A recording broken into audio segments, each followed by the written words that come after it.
Magandang araw po sa inyong lahat. Ang kwentong inyong mapapakinggan ay tungkol sa isang batang pulubi na nagngangalang Dexter. Sa kanyang pag-iisa sa lansangan ay natagpuan niya ang isang puting pusa na tila ordinaryo lamang sa paningin. Dahil sa pusang yon ay nagkaroon si Dexter ng siyam na buhay ng pusa at kakaibang lakas na hindi niya kailanman inakalang kakailanganin niya. Ngunit hindi pala yun isang regalo lamang, kundi isang paghahanda para sa mas matinding panganib. Isang aswang ang nagnanais ng kapangyarihan na taglay ni Dexter. At doon na nagsimula ang pinakamalaking pagsubok sa buhay niya. Paano gagamitin ni Dexter ang siyam na buhay na taglay niya sa pakikipaglaban sa mga aswang? Handa ba siyang isakripisyo ang sarili niyang buhay para sa kapakanan ng nakararami? Ngunit bago po ang lahat, mga idol, huwag po nating kalimutang mag-subscribe at i-hit ang notification bell sa aking YouTube channel na The Voice Addict at Apong Isaak para sa mas marami pang makapigil hiningang kwentong aswang at katatakutan mula sa mundo ng kababalaghan. Umpisahan na po natin ang kwento. Napangiti ang batang si Dexter nang makakita siya ng isang plastik ng tinapay sa basurahan sa tabi ng isang panaderya. Sabik niyang binuksan ng plastik na may laman na 2 monay. Ngunit nadismaya siya nang mapansin na may amag na pala ang tinapay. Sandali lang siyang nag-isip at inalis niya ang amag at saka kinagatan ang monay. Si Dexter ay namumuhay bilang isang batang pulubi sa baryo kung saan siya napadpad. Sanggol pa lamang siya nang ipaampon siya ng kanyang ina sa kanilang kapitbahay dahil sa kahirapan. Ngunit hindi itinuring ng maayos si Dexter ng pamilyang umampon sa kanya. Hindi siya pinag-aaral at ginawa siyang alipin.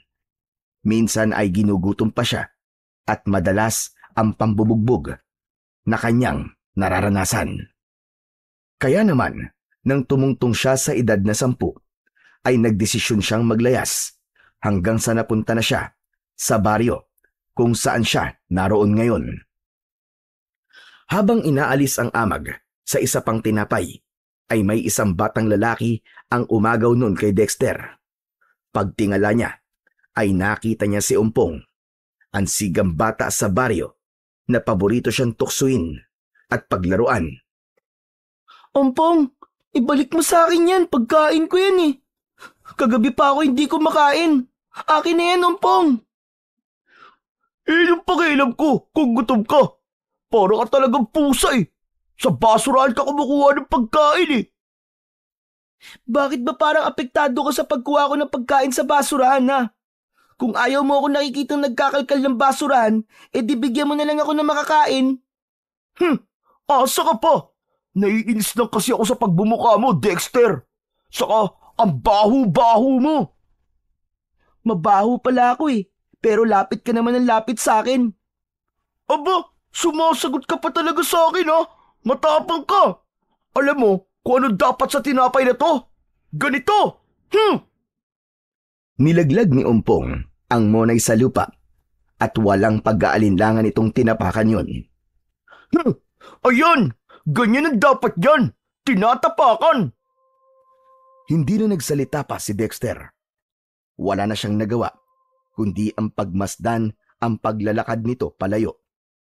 Hindi niya napigilan ang pagpatak ng kanyang mga luha dahil sa labis na awa sa kanyang sarili. Sa kabila ng mura niyang edad, ay naiintindihan niya kung bakit ganun ang ugali ni Dexter. Hindi lingid sa kaalaman niya na binubugbog ito ng tatay nitong lasinggero.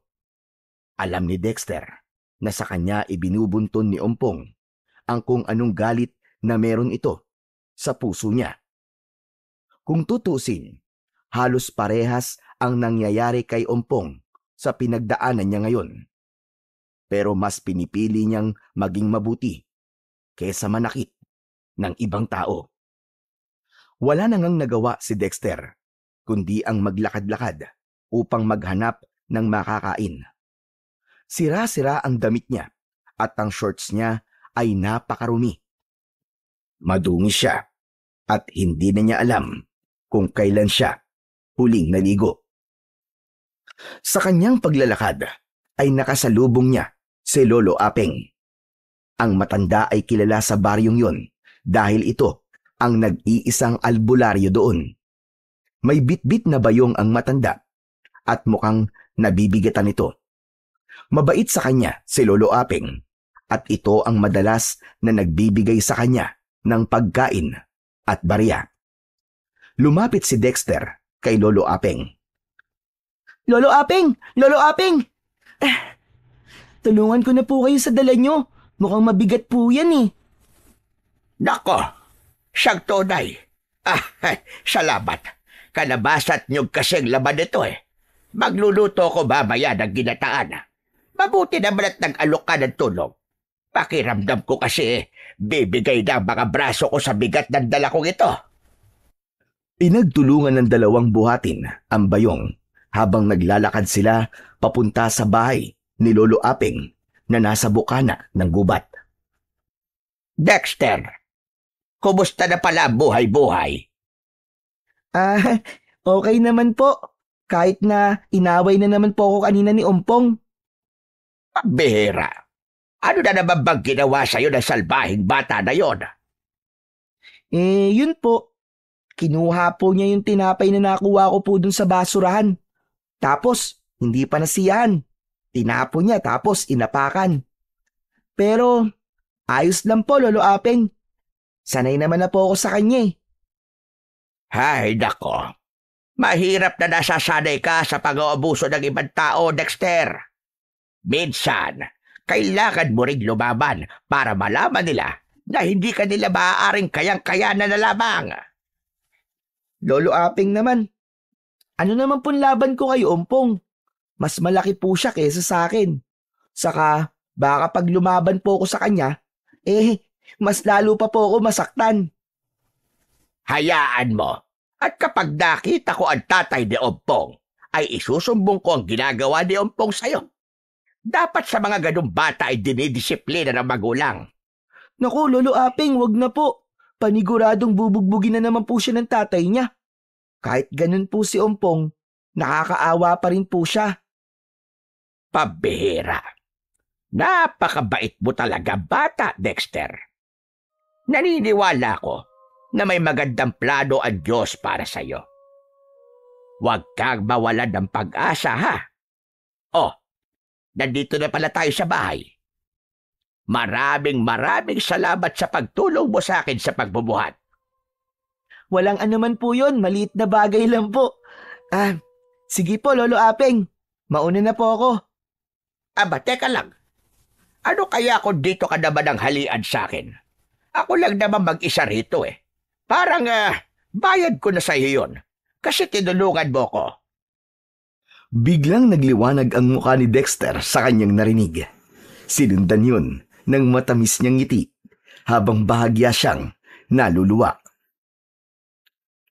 Sandali lang, Dexter. Aba, bakit parang naiiyak ka yata? Kasi po, Lolo Apeng, gutom na po talaga ako, Lolo eh. Salamat po sa pagpapakain niyo, ha? Ay, tulad ng sinabi mo, maliit na bagay lang yon. Hindi ba? Ang sabi ko sa iyo na kapag nagugutom ka, ay magpunta ka lamang dito sa bahay ko at papakainin kita kung anong meron ako dito. Pagsasaluhan natin. Sa totoo lang po kasi, nahihiya po ako sa inyo, Lolo Apeng eh. Diyos! Huwag kang mahihiya! Kung mayaman nga lang sana ako aampunin na kita. Kaya lang hikahos din ako sa buhay at napakaliit lamang ng kinikita ko sa paggagamot. O paano? Magsisimula na akong magluto para maaga tayo makakain. Matapos yun, ay tinulungan ni Dexter si Lolo Apeng sa paghahanda ng lulutuin nito. Naghiwa siya ng bawang at sibuyas. Siya na rin ang nagbalat ng kalabasa. Habang nagluluto ang matanda, ay pinapanood niya ito. Hindi na siya makapaghintay na matapos sa pagluluto si Lolo Apeng para maibsan na ang gutom na kanyang nararamdaman. Matapos ang masarap na tanghalian, ay busog na busog si Dexter. Binigyan pa siya ni Lolo Apeng ng minatamis na saging bilang panghimagas. Bago siya umalis, ay pinabaunan siya nito ng tinapay at 2 piraso ng saging na saba. Bukod pa roon, ay binigyan pa siya nito ng 5 piso. Labis na nagpasalamat si Dexter sa matandang albularyo. Dahil busog na, ay naisipan na ni Dexter na maglakad-lakad upang magpababa ng kanyang kinain. Sa kanyang paglalakad ay may nakita siyang isang batang lalaki na nakikipaglaro sa tatay nito. Napahinto siya at hindi niya naiwasan ang makaramdam ng inggit sa batang nakikita. Buti pa siya may pamilya. Napakaswerte niya kumpara sa akin. Pero hindi bale. Ang sabi naman sa akin ni Lolo Apeng may plano ang Diyos para sa akin. Sigurado ako na inihahanda lang ako ng Diyos para sa mas magagandang bagay na mararanasan ko balang araw. Ipinagpatuloy na ni Dexter ang paglalakad. Kapag may nakikita siyang basurahan, ay tinitignan niya kung meron siyang makukuhang pagkain o kahit gamit na pwede niya sanang mapakinabangan. Hanggang sa napahinto siyang muli sa paglalakad nang makita niya si Ompong na nasa gitna ng daan. May hawak itong lubid na nakatali sa leeg ng pusang kulay puti. Akala niya ng una ay alagang pusa yon ni Ompong.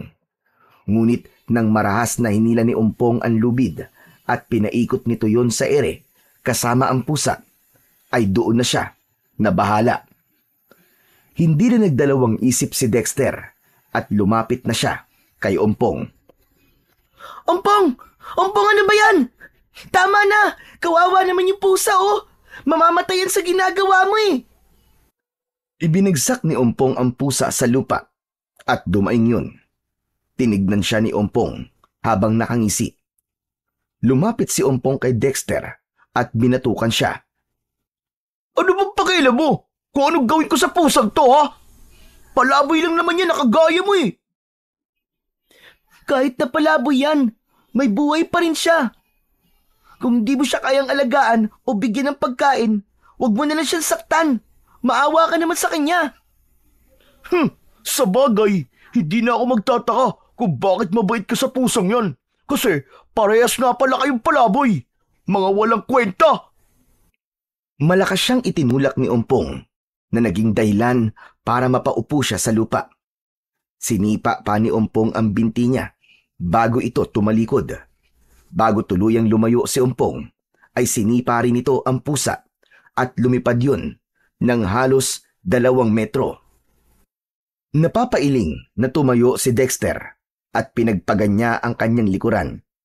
Lumapit siya sa pusa at inalis niya ang lubid na nakatali sa leeg nito. Pinagmasdan niya ng mabuti ang pusa at nalungkot siya sa kalagayan nito. Kawawa ka naman. Mukhang napilayan ka dahil sa pagsipa ni Ompong sa'yo. Hindi ka naligtas dito, munting pusa. Kasi baka kung ano pa ang gawin ni Ompong sa'yo kapag nakita ka niya uli. Isasama na lang kita sa tirahan ko. Bubuhati na kita, ha? Huwag mo akong kakalmutin o kakagatin, ha? Sa kabila ng maingat na pagbuhat ni Dexter sa pusa, ay dumaing pa rin ito. Tila nasasaktan. Mas lalo siyang naawa sa pusa dahil ramdam niya ang labis na paghihirap nito. Matapos yun, ay dinala na ni Dexter ang pusa sa isang maliit na kuweba sa loob ng kagubatan. Simula nang mapunta siya sa baryong yun, ay doon na siya nanirahan. Nung una, akala niya ay hindi niya kayang mabuhay mag-isa. Hanggang sa hindi na niya namalayan na mahigit 1 taon na pala siyang nakatira sa loob ng kuweba. May ilang mga gamit na siya roon, gaya ng unan, sirang banig at manipis na kumot. Iniligay niya ang pusa sa banig at pinakain niya ito ng tinapay. Nilagyan niya rin ng inuming tubig ang isang bao upang makainom ang pusa. Habang umiinom ang pusa, ay nakangiti itong pinagmamasdan ni Dexter. Munting pusa, wala ka sigurong amo, no? Hayaan mo, simula ngayon, ako na ang mag-aalaga sa'yo. Total, wala naman akong kasama dito at wala rin naman akong kaibigan. Yun nga lang, hindi ako mayaman Kung ano lang ang madidilensya ko, yun lang ang pagkain na paghahatian natin. Tumingin ang pusa kay Dexter at nagnyaw ito na para bang naiintindihan siya sa kanyang mga sinabi. Pero ano kayang ipapangalan ko sa'yo? Dapat kasi may pangalan ka eh. Teka. Alam ko na. Puting. Kasi kulay puti ka. Bagay sa'yo ang pangalan na Puting. Simula noon ay palagi nangang kasama ni Dexter ang pusang kanyang inampon. Kahit saan siya magpunta ay nakasunod sa kanya ang pusang si Puting. Tuwing gabi, magkatabi silang natutulog at nagsasalo sila sa kung anong pagkain ang meron sila. Sa loob ng ilang araw ay napalapit na kagad si Dexter kay Puting. Hindi pa siya nagkaroon ng kaibigan pero pakiramdam niya ay naiintindihan siya ni Puting. Isang gabi, habang naglalakad si Dexter para maghanap ng makakain, ay napadaan siya sa isang tindahan kung saan sa harapan ay may 3 lalaking nag-iinuman.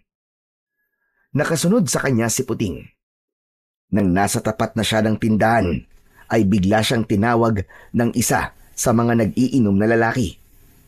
Bigla siyang kinabahan, pero sa kabila ng kabang yun ay lumapit pa rin si Dexter. Sa paglapit niya ay nalaman niya na ang lalaking tumawag sa kanya ay ang tatay pala ni Umpong na si Mang Budoy. Bakit po, Mang Budoy? Sa'yo ba pati pusa na yan, ha? Opo. Alaga ko po siya. Bakit po? Bibiling ko na lang yan sa'yo. 100 piso. Pasensya na po. Pero hindi ko po ipinagbebenta si Puting Ibenta mo na yan sa akin para naman mapakinabangan ng tiyan namin yung pusa mo. Napaatras si Dexter nang makuha niya ang ibig sabihin ni Mang Budoy. Teka, Mang Budoy, gagawin niyo pong pulutan ng pusa ko? Ayoko po, hindi pwede. Isa pa, hindi po kinakain ng pusa. Inaalagaan po sila. Aba, bakit ako'y sinasermonan mong bata ka, ha?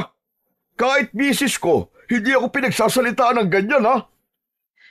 Kasi naman po, mali naman po kasi ang ginagawa niyo Hindi naman po pulutan ng mga pusa Sige po, aalis na ako.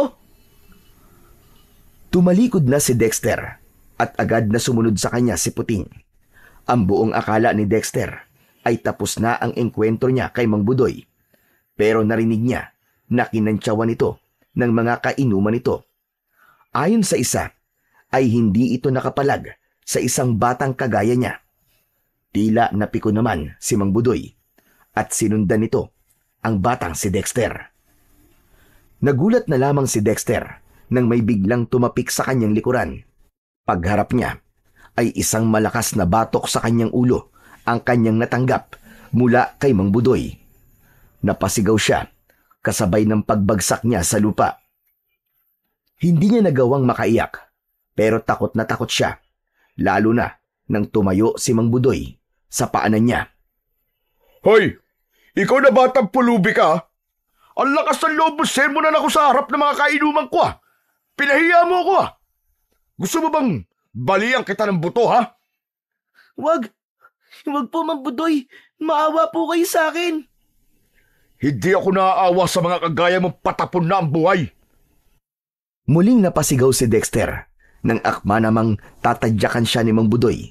Pero sa kabutihang palad ay hindi na nito yun naituloy nang biglang dumating si Lolo Aping. Iniharang nito ang sarili kay Dexter upang protektahan siya. Budoy, pambihira ka naman. Ano sa tingin mo ang ginagawa mo? Bakit pati batang walang kalaban-laban sinasaktan mo? Huwag kang makialam dito, Aping, ha? Sinagot ako ng batang yan eh. Pinahiya pa ako sa mga kainuman ko. Wala naman ng mga magulang yan eh. Kaya ako talaga magtuturo ng leksyon dyan. Wala kang karapatan. Tsaka di ka ba nahihiya sa sarili mo? Napakalaki mong tao. Para saktan ang batang si Dexter. Sige na nga, bumalik ka lang sa mga kainuman mo at huwag mong pakialaman ang batang ito. Ngumisi si Mang Budoy at tinignan si Dexter. Pinanlisikan ito ng mga mata si Dexter na para bang tinatakot pa siya. Pasalamat kang bata ka. At si Apeng ang gumamot sa akin nung binarang ako. Kung hindi, talagang bugbog ka sa akin. Matapos ang nakakatakot na tagpo na yon, ay bumalik na si Mang Budoy sa mga kainuman nito. Habang si Lolo Apeng ay tinulungan si Dexter na makatayo. Ramdam pa rin ni Dexter ang pagkahilo mula sa dagok na kanyang natanggap. Humampas pa ang kanyang muka sa lupa, kaya nagkaroon siya ng sugat sa kanyang pisngi. Pakiramdam niya ay namanhid ng gusto ang buo niyang muka. Pabihira talaga yan si Budoy. Tignan mo, nagkasugat ka sa muka. Ang mabuti pa ay sumama ka sa akin sa kubo. Doon ka muna. Dahil sa takot na balikan ni Mang Budoy, ay pumayag si Dexter sa sinabing yon ni Lolo Aping. Inalalayan siya nito sa paglalakad hanggang sa makarating sila sa kubo nito. Sinindihan ng matanda ang gasera upang malinaw nitong makita ang sugat sa muka ni Dexter. Grabe ang ginawang ito sa iyo ni Budoy. Ano bang nangyari? At umabot kayo sa ganon?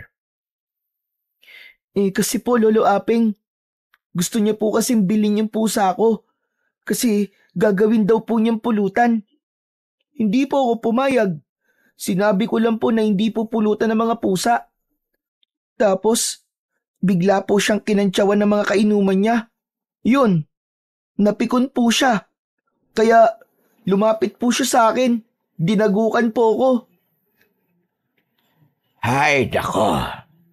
Mabuti na lang talaga at lumabas ako para bumili ng posporo. Dahil kung hindi, baka hindi lang yan ang nakuha mo. Maraming salamat po, Lolo Aping, ha. Salamat po at pinagtanggol niyo po ako. Walang anuman. Tsaka alam ko kung may nakakita man sa'yo, ganun din ang gagawin. Tsaka Dexter, hindi kita pwedeng pabayaan. Ngunit maiba ko. Ang sabi mo ay may pusa ka. Hindi ko alam na may alaga ka palang pusa. Meron po, Lolo Aping. Mag-iisang linggo na rin po siguro. Nakita ko po kasing sinasaktan po ni Ompong yung pusa. Kaya yun po, kinuha ko na lang. Hay nako. Kung ano talaga ang puno ay siya rin ang bunga. Hindi na nakapagtataka kung parehas ng ugali sina Budoy at Ompong dahil mag-ama sila. Sabay na napatingin sina Dexter at Lolo Aping sa pinto nang marinig nila ang pagnyaw doon ni Puting. Nakaupo roon ang pusa at nakatingin lamang sa kanila. Aba, yan ba ang pusang sinasabi mo? Opo, Lolo Aping. Puting po ang ipinangalan ko sa kanya. Kasi po dahil po sa kulay niya. Isang senyas lang ni Dexter kay Puting ay lumapit na kagad yun sa kanya. Humigayon sa tabi niya at idinikit ang katawan nito sa hita ni Dexter. Napansin ni Dexter na matiim na nakatingin si Lolo Aping kay Puting. Parang may kakaiba kong nararamdaman sa pusang yan. Parang hindi siya pangkaraniwan. Hindi po talaga siya pangkaraniwan kasi matalino po siyang pusa. Alam niya po kung saan dapat siya dumumi at umihi. Siya rin po ang katulong ko sa paghahanap ng pagkain sa basurahan. Tapos, kapag nagsasalita po ako, parang naiintindihan niya po ako. Hindi yan ang ibig kong sabihin, Dexter.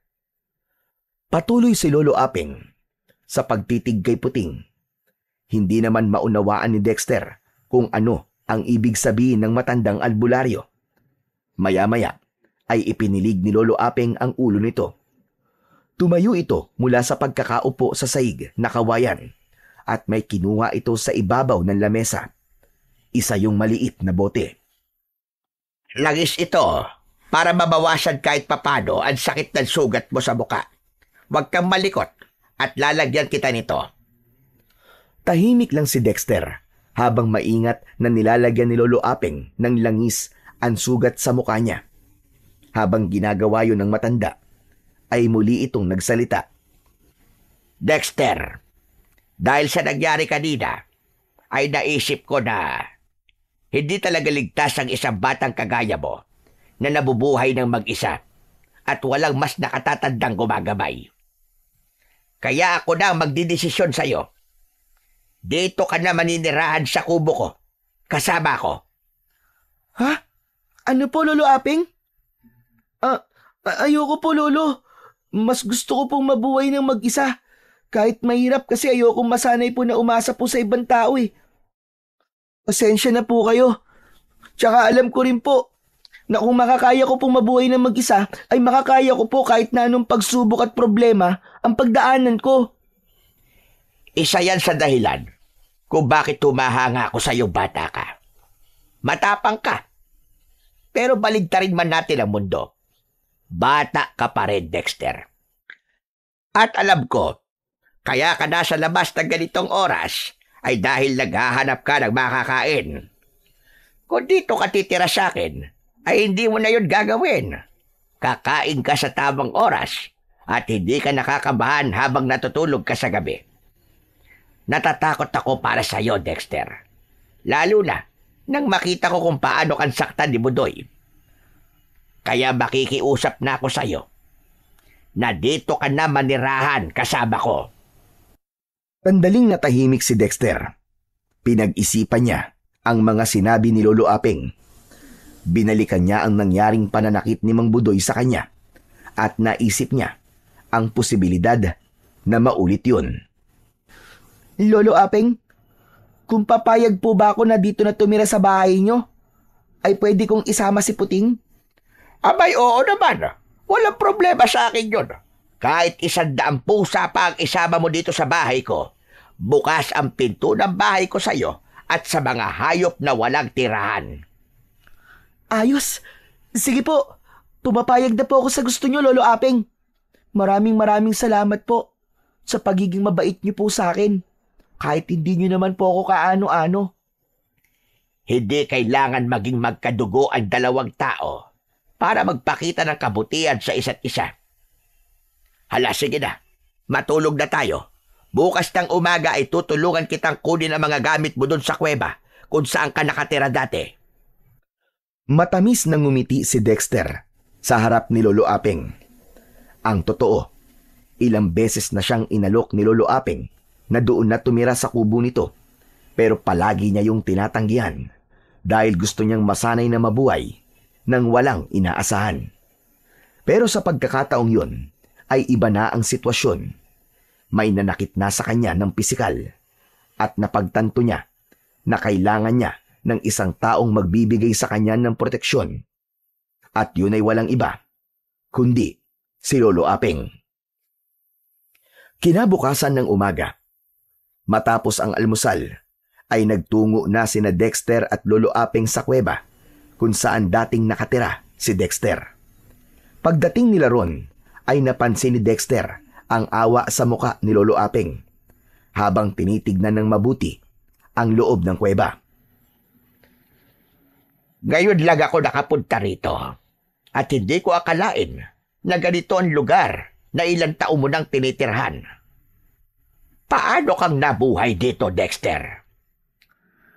Nung una po, mahirap po talaga pero habang tumatagal, nasanay na rin po ako. Pakiramdam ko nga po, pinoprotektahan pa po ako ng mga hayop dito sa gubat eh. Mas malakas kasi ang pakiramdam ng hayop kesa sa tao.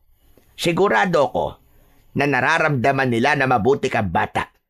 Kaya naman pinoprotektahan ka nila. Pero sige na, kunin na natin ang mga gamit mo rito.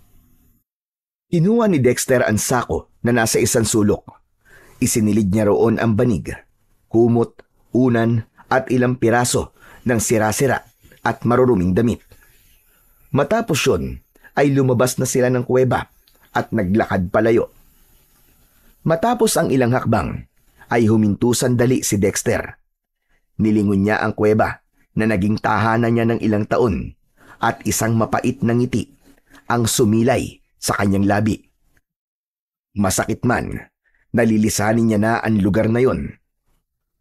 Ay masaya naman siya dahil sigurado siya na mas magiging maganda ang kalagayan niya sa piling ni Lolo Aping.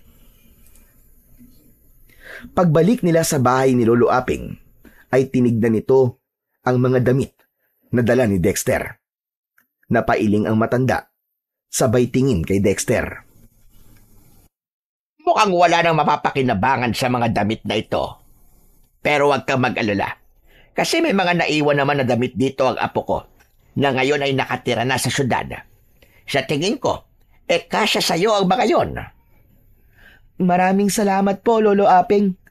Napakabait niyo po talaga sa akin. Huwag po kayong mag-alala dahil gagawin ko po ang lahat para masuklian po ang kabutihan niyo sa akin. Hindi kita tinutulungan dahil humihingi ako ng kapalit. Ang gusto ko lang, Dexter, ay ipagpatuloy mo ang pagiging mabuti mo bata. Magiging masaya na ako sa bagay na yon.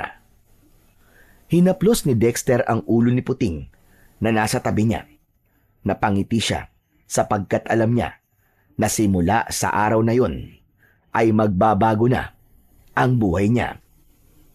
Simula nang tumira si Dexter sa bahay ni Lolo Aping, ay unti-unting nagbago ang takbo ng buhay niya. Bagamat payak ang buhay ni Lolo Aping, ay mas naging maayos naman ang kalagayan doon ni Dexter. Simula nang magkaisip siya, ay noon lang niya naramdaman ang maalagaan. Meron na siyang maayos na tulugan at nakakakain na siya sa tamang oras. Sa umaga, tinutulungan niya si Lolo Aping sa pagdidilig ng mga tanim nitong gulay at pagkuha ng panggatong sa gubat. Sa gabi naman, ay magkatabi silang tatlo ni Puting at Lolo Aping sa banig. Hindi naging maranya ang bagong buhay ni Dexter, pero masaya siya. Natutunan niyang ngumiti ng walang alinlangan at gumising ng may dahilan. Nakahanap siya ng lugar kung saan hindi na niya kailangang mahirapang lumaban para lang mabuhay. Sa unang pagkakataon, naramdaman ni Dexter na isa na siyang normal na bata.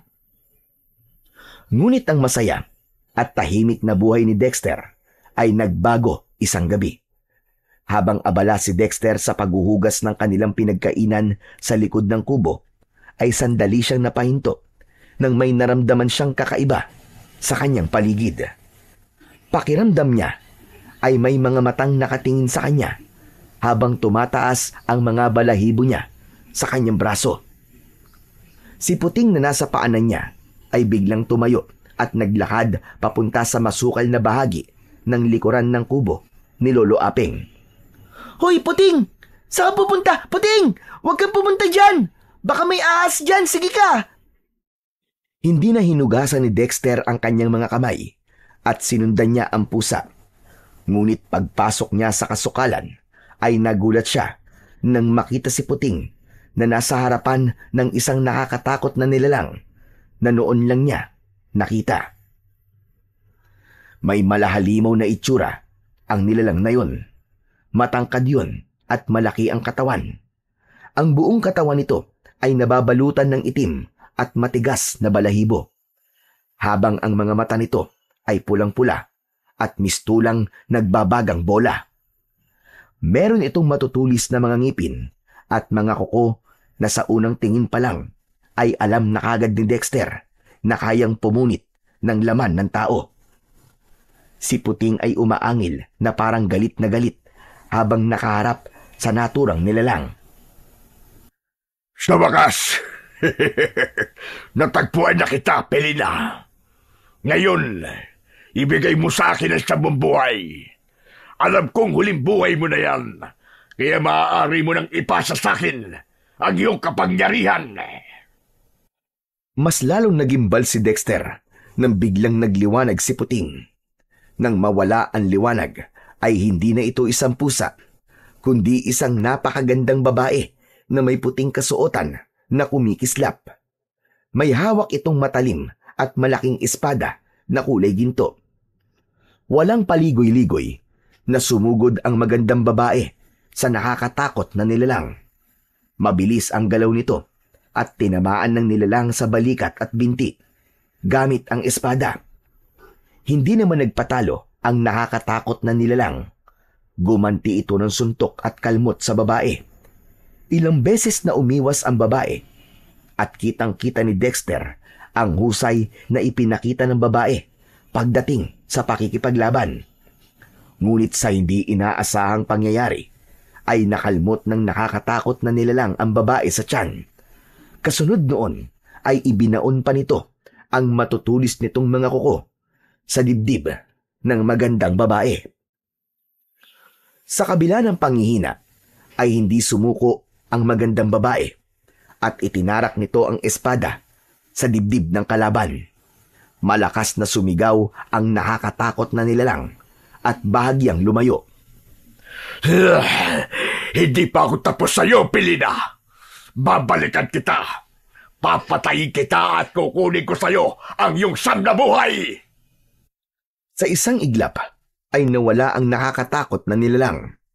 Nagulat si Dexter nang biglang bumagsak ang magandang babae sa lupa at nabitiwan nito ang espada. Puting? Puting? Ikaw ba talaga yan? Lumapit ka sa akin, Dexter. May kailangan akong sabihin sa'yo. May pag-aalinlangan na lumapit si Dexter sa babaeng nangihina. Lumuhod siya sa harapan nito at nag-aalala siya sa mga sugat na natamo nito. Puting, kailangan kong tawagin si Lolo Aping. Sigurado ako na magagamot ka niya. Dexter, hindi na ako magtatagal.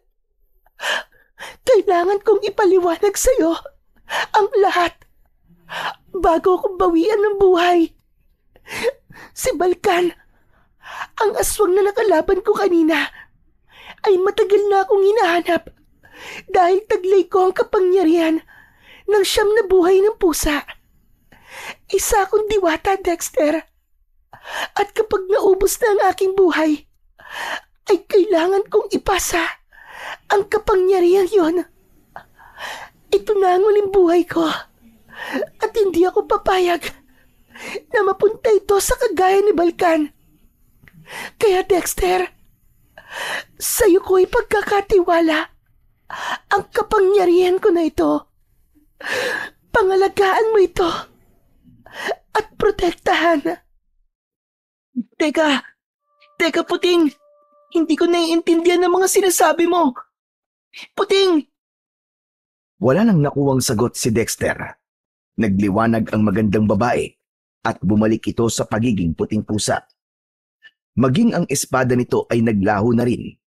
Napatda si Dexter nang makita si Puting na sugatan at tila wala ng buhay. Hahawakan niya sana si Puting nang may isang puting liwanag ang lumabas sa bibig nito. Tila isa yung butil ng bigas na nagliliwanag. Nagulat si Dexter nang kusang pumasok ang liwanag na yon sa kanyang bibig. Napahawak si Dexter sa kanyang lalamunan nang maramdaman niya ang paggapang ng liwanag sa loob ng kanyang katawan. Sandali siyang kinapos ng hininga at matapos yun ay nagdilim ang kanyang paningin. Wala na siyang naalala sa mga sumunod na naganap dahil bigla siyang nawalan ng malay. Sa pagbabalik ng ulirat ni Dexter, ay nakahiga na siya sa banig sa loob ng kubo ni Lolo Aping. Madilim ang paligid at ang tanging pinanggagalingan ng liwanag ay ang gaserang nakapatong sa lamesa.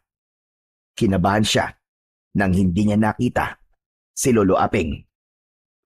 Lolo Aping? Lolo Apeng?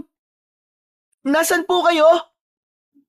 Hindi nagtagal ay humahangos na pumasok si Lolo Apeng. Napansin ni Dexter na marumi ang mga kamay nito. May pag-aalala sa muka na lumapit ang matanda sa kanya. Salamat sa Diyos at gising ka na. Ano bang nangyari? Bakit nakita kita sa kasukalan na walang malay? Lolo, si Puting po. Nakita niyo po ba? Nasaan po siya? Ikinalulungkot ko, Dexter. Wala na si Puting. Wala na pusa mo. Wala na siya buhay nang makita ko sa tabi mo. May sugat siya. Ano ba talagang nangyari? Bumangon si Dexter habang lumuluwa. Nanikip ang dibdib niya nang malaman na patay na pala ang pusang nakasama niya ng ilang linggo. Sa kabila ng maiksing panahon na nagkasama sila, ay napalapit na ang loob niya sa pusa. Nasaan po si Puting, Lolo? Inilibing ko na siya doon sa likod ng bahay. Gusto mo bang puntahan siya? Lumuluhang tumango si Dexter. Agad siyang sinamahan ni Lolo Apeng sa likod ng bahay. Huminto sila sa harapan ng isang may kalakihang bato. Sa ilalim ng bato na yan nakalibing si Puting. Inilagay ko ang batong yan bilang tanda ng kanyang himlayan. Alam ko na mahal mo si Puting, kaya naisip ko na kahit paano bigyan siya ng lugar na pwede mong puntahan sa tuwing naaalala mo siya. Hindi ko man lang siya naipagtanggol, Lolo Apeng. Wala po akong nagawa para protektahan siya. Nang sandaling yon ay hindi na muna nagtanong si Lolo Apeng at hinayaan muna nitong magluksa si Dexter. Napaluhod si Dexter at hinawakan niya ang bato habang walang pigil sa pagpatak ang kanyang mga luha. Marahil, para sa iba, ay isa lamang normal na pusa si Puting. Ngunit para sa kanya, si Puting ay isang kaibigan na hindi siya iniwanan simula ng alagaan niya ito. Isang kaibigan na tinanggap siya at hindi siya inusgahan kahit isa pa siyang pulubi. Naging napakasakit para kay Dexter ang pagkawala na yon ni Puting. Inintindi naman ni Lolo Apeng ang pananahimik niya ng ilang araw. Kasabay ng kanyang pagluluksa ay hindi rin nawala sa isip niya ang mga sinabi ni Puting sa kanya bago ito bawian ng buhay. Hanggang ng sandaling yon ay hindi pa rin siya makapaniwala na ang pusang kanyang inalagaan ay isa palang diwata. Maging ang puting liwanag na pumasok sa kanyang katawan ay isang palaisipan pa rin para sa kanya. Sa kabila ng lahat, ay palaging nasa tabi ni Dexter si Lolo Apeng. Kahit paano, ay kinakausap siya nito at kinukwentuhan ng masasaya at nakakatawa nitong karanasan nung kabataan pa nito. Isang umaga, habang nakaupo si Dexter sa labas ng kubo, ay nakita niya si Lolo Apeng na may nakasabit na itak sa bewang nito. Dexter, iho, dito ka muna ha. Magpupunta lang ako sa gubat at kukuha lamang ako ng nyog. Lolo Apeng, sasamahan ko na po kayo. Sigurado ka ba? Ayaw mo bang magpahinga na lang muna dito sa bahay? Hindi naman po ako napapagod kaya hindi ko po kailangan magpahinga. Sasamahan ko na lang po kayo. Abay kung mapilit ka, sige, sumama ka na. Mainam yun at meron akong makakatulong sa pagdadala ng mga nyog. Matapos isarado ang kubo, ay magkasamang naglakad sina Dexter at Lolo Apeng papasok sa gubat. Nang makakita sila ng puno ng nyog, ay huminto na muna sila. Tumingala si Lolo Apeng sa puno. Maraming bunga ang punong ito, Dexter. Dito ka lang sa baba at aakyat lang ako. Pero lumayo-layo ka ha. Baka tamaan ka ng ibabagsak kong nyog. Lolo Apeng, sigurado po kayo? Kaya niyo pa pong akyatin yan? Aba oo naman. Bata pa lang ako, sanay na akong umakyat ng nyog. Kaya sige na, tumabi ka na. Pinanood ni Dexter ang pag-akyat ni Lolo Apeng sa puno ng nyog. Labis siyang humanga sa matanda dahil para itong isang unggoy sa bilis nito sa pag-akyat. Nang nasa dulo na ito, ay sinabihan siya nitong lumayo sa puno.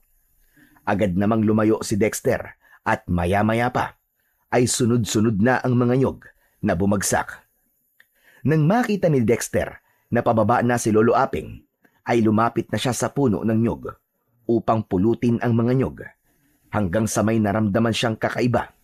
Kaya huminto muna siya. Tumingala siya at nanlaki ang mga mata niya nang isang nyog ang biglang nahulog mula sa puno. Huli na para umiwas siya dahil bumagsak na yun sa mismong ulo niya. Sa isang iglap ay nagdilim ang paningin ni Dexter. Kasunod nun ay naramdaman niya na para siyang nakalutang sa isang walang hanggang kadiliman. Hindi alam ni Dexter kung gaano siya katagal na nakatulog. Nang ibukas niya ang kanyang mga mata, ay nalaman niyang buhat siya ni Lolo Aping. Sumisigaw ang matanda habang nanginginig ang boses. Tulungan niyo ako! Parang awa niyo na! Tulong! Lolo Aping! Napahinto si Lolo Aping sa pagtakbo nang marinig na magsalita si Dexter. Yumuko ito at labis ang pagtataka nito nang malaman na gising na siya. Diyos ko! Salamat at buhay ka, Dexter! Ibaba niyo na po ako, Lo. Ayos lang po ako. Hindi. Dadali kita sa ospital. Kailangan matignan ka ng mga doktor. Lolo Aping, ayos lang po talaga ako. Sige na po, ibaba niyo na po ako. Naguguluhang ibinaba ni Lolo Aping si Dexter. Kinapa ng matanda ang ulo niya. Sandali. Nasa na sugat mo sa ulo? Kanina ay may malaki kang sugat at pakiramdam ko, basag ang bungo mo. Sigurado ka ba nga? Ayos ka lang, Dexter. Opo, Lolo Aping. Tara na po, umuwi na lang po tayo. Nagpatiuna na si Dexter sa paglalakad papunta sa bahay ni Lolo Aping. Pagdating nila roon, ay uminom muna siya ng tubig dahil pakiramdam niya ay pagod na pagod siya. Maging siya ay naguguluhan na napaupo. Tumabi si Lolo Aping sa kanya at muli nitong kinapa ang ulo ni Dexter. Nakapagtataka talaga. Ano nangyari? Bakit nawala ang sugat sa ulo mo? Imposible namang namamalik ba talaga ko kanina na may sugat ka dahil tignan mo ang braso ko. Nandito pa ang dugo mo. Saka nakapagtataka din, nabuhay ka pa matapos kang malaglagan ng nyog sa ulo. Hindi sa gusto kitang mamatay pero napaka-imposible nang nangyayari ngayon. Tinignan ni Dexter ang braso ni Lolo Aping at may dugo nga roon. Maging ang muka ni Dexter ay may dugo rin na isang matibay na indikasyon na nagkaroon talaga siya ng sugat sa ulo matapos siyang mabagsakan ng nyog. Hanggang sa natigilan si Dexter nang maalala niya ang sinabi sa kanya ni Puting bago ito namatay habang nasa anyo ito ng isang magandang babae. Napatingin siya kay Lolo Aping at naisipan niya na kailangan niya nang sabihin dito ang tungkol sa bagay na yon. Lolo, may kailangan po akong sabihin sa inyo. Sa tingin ko po alam ko kung bakit ako buhay hanggang ngayon. Si Puting po, Lo. Siya po may gawa ng lahat ng to. Ano ka mo? Yung pusa mo, si Puting. Aba, paano si Puting? Natatandaan niyo po ba nung natagpuan niyo po ako sa kasukalan na walang malay habang si Puting po ay patay na sa tabi ko? Hindi ko po ikinuwento sa inyo nangyari doon dahil pakiramdam ko po hindi po kayo maniniwala eh. Pero ngayon po, kailangan ko na pong sabihin sa inyo ang lahat para maintindihan niyo rin po kung bakit buhay pa po ako ngayon matapos po ako mabagsakan ng nyug sa ulo. Nang sandaling yon, ay sinimulan na ngang ikwento ni Dexter kay Lolo Aping ang nangyari sa kanya ng gabing yun. Sinimulan niya sa pagkakakita niya sa nakakatakot na aswang na si Balkan hanggang sa pagpapalit ng anyo ni Puting. Maging ang paglalaban ng dalawa ay detalyado niyang ikinuwento. Hindi rin niya kinilimutang sabihin kay Lolo Aping ang mga huling salitang sinabi ni Puting sa kanya bago ito nalagutan ng hininga. Matapos magkwento ni Dexter, ay natahimik si Lolo Aping at tila nahulog ito sa malalim na pag-iisip. Lolo, hindi po ba kayo naniniwala sa mga sinabi ko sa inyo? Naniniwala ako, Dexter. Nagulat lang ako na isa palang diwata si Puting at base sa kwento mo ay ipinasa niya sa iyo ang kapangyarihan niya na pagkakaroon ng 9 na buhay ng gaya ng sa pusa. Sa ngayon ay naiintindihan ko na kung bakit muli kang nabuhay matapos kang bagsakan ng nyug sa ulo. Totoo ang kapangyarihan na ipinasa sa iyo ni Puting, Dexter. Ibig po palang sabihin nabawasan na po ng 1 ang buhay ko. 8 na lang po. Tama ka. Ngunit ang ikinakabahala ko lang ay ang aswang na si Balkan. Hindi ba't sinabi mo na gusto nitong kunin kay Puting ang 9 na buhay ng pusa? Opo. Sa pagkakaintindi ko nga po 1 buhay na lang po ang meron si Puting at kapag namatay siya ay pwede niya nang ipasa sa ibang kapangyarihan niya o kaya naman po pwede na yung kunin ng iba. Kung ganon, ay kailangan mong mag-ingat, Dexter. Dahil ngayong nasa iyo na ang kapangyarihan ni Puting, ay maaaring ikaw na ang magiging target ni Balkan. Pero huwag ka mag-alala. May alam ako kung paano natin poprotekta ng ating bahay laban sa mga aswang.